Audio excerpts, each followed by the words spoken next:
అందరికీ ఈరోజు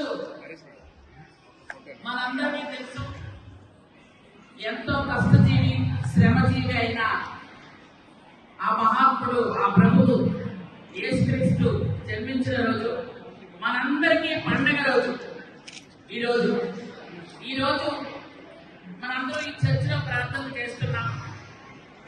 10 మందికి సహాయం చేయాలి, శాంతిగా ఉండాలి, ప్రేమ, శాంతి, పరులకు సహాయం చేసే తత్వంతో మనం ముందుకు వెళ్ళాలి అని మన పెద్దలు ఉన్నటువంటి మాస్టర్ గారు కానీ మన పెద్దలు చెప్తుంటారు.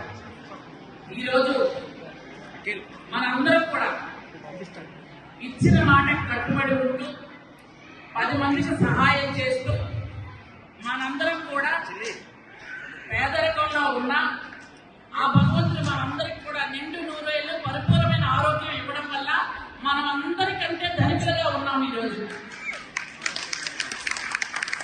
కేవలం ఈరోజు మన రోజు రావడం, ఈ చర్చిలో ప్రార్థన చేయటం, ఆ ప్రభువుని మనం మనస్ఫూర్తిగా మన మనసులో నింపుకొని మనం ప్రార్థించడం, ఇవి చేయటం వల్ల ఆ ప్రభువు మన నిండు నూరేళ్ళు ఆయురారోగ్య ఐశ్వర్యాలతో అందరినీ జీవించాలని, మనం ప్రతి సంవత్సరం ఇలాగే ఆనందంగా అందరం కలిసిమెలిసి ఈ క్రిస్మస్ పండుగ జరుపుకోవాలని, మీ అందరికీ కూడా ఎప్పుడు ఎటువంటి